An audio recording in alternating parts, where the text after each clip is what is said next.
Shalom saudaraku yang kekasih, kita bersyukur bahwa kasih Bapa begitu baik buat saya dan saudara.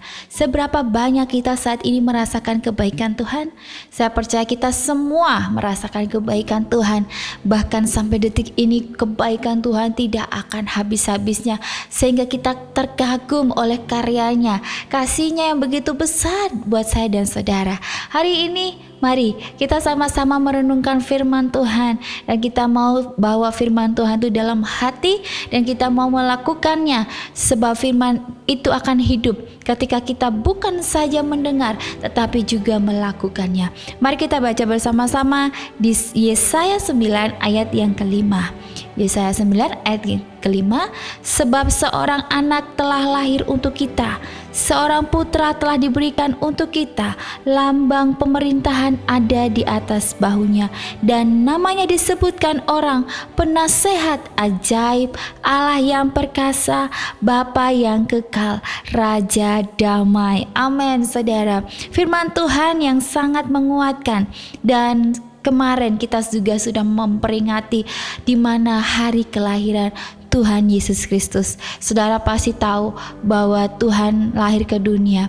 Tuhan punya tujuan, rencana-rencana yang indah yang Tuhan mau tunjukkan kepada saya dan saudara, bahwa kasihnya begitu besar sehingga Dia rela datang ke dunia menjadi apa? Juru selamat buat saya dan saudara.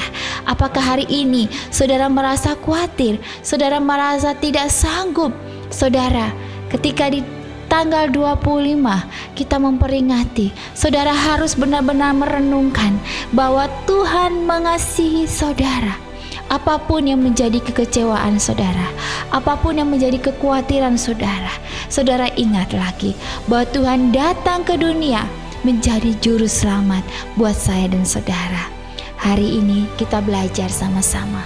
Untuk apa? Percaya kepada Tuhan. Kita merencanakan apa yang Tuhan mau dalam hidup saya dan saudara. Dan untuk itu apa yang kita rencanakan, kita berserah kepada Tuhan, bahwa rencananya itu indah buat saya dan saudara. Dalam dunia ini kita mau melihat sosok figur Tuhan Yesus, di mana Tuhan mengasihi saya dan saudara tanpa memandang muka, tanpa memandang latar belakang. Karena Tuhan mau hidup saya dan saudara menjadi terang, dan ada kasih Kristus dalam hidup saya dan saudara. Ketika saudara dihadapi dengan keadaan di mana kita harus memilih, saudara, kita minta kepada Tuhan bahwa Tuhan, Engkau punya jalan yang baik. Engkau memberikan kami hikmat sehingga kami tidak salah dalam mengambil keputusan. Dalam hidup ini juga kita akan bertemu dengan orang-orang yang sering membanding-bandingkan kita, atau orang-orang yang sering melihat latar belakang kita. Tapi ingat, Tuhan tidak pernah melihat itu. Untuk itu jangan berkecil hati kalau saudara diperlakukan tidak adil di dunia. Karena memang dunia tempatnya bukan untuk keadilan walaupun ada Pancasila. Tetapi kadang kita akan menemukan orang-orang yang memperlakukan kita dengan seenaknya, dengan tidak punya hati atau tidak punya perasaan.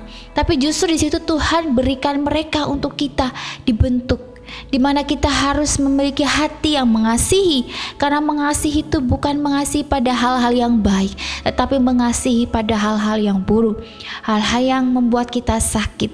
Saudara, mungkin saudara berpikir bahwa enak aja ngomongnya kalau kita bisa mengasihi orang yang sudah menyakiti kita. Saya mengalaminya saudara. Ketika saya mengalami hal-hal yang menyakitkan dalam hidup saya, bahkan itu orang yang saya cintai sendiri atau orang-orang yang terdekat saudara, di situ Tuhan mengajarkan bahwa cinta yang tulus, yang baik, itu adalah cinta datangnya dari Bapa di sorga. Untuk itu saya belajar jadi tidak sering kecewa. Saudara, kalau mengalami kekecewaan, saudara berarti belum cinta kepada Tuhan 100%. Karena cinta kepada Tuhan, kalau kita menyerahkan kepada Tuhan, maka orang yang menyakiti kita pun, kita akan mengerti bahwa Tuhan punya rencana. Untuk itu kita harus mengasihinya, sebab dengan kasih itu menutupi segala dosa. Ya saudara, jangan membenci, jangan terlarut-larut dalam kebencian, dalam amarah, dalam kekecewaan. Karena Tuhan berkata, ketika kita memberikan hati kita, kasih kita kepada sesama, maka akan menutupi segala dosa. Untuk itu, ketika kita membereskan hati kita di hadapan Tuhan, maka hati kita juga akan beres di hadapan sesama.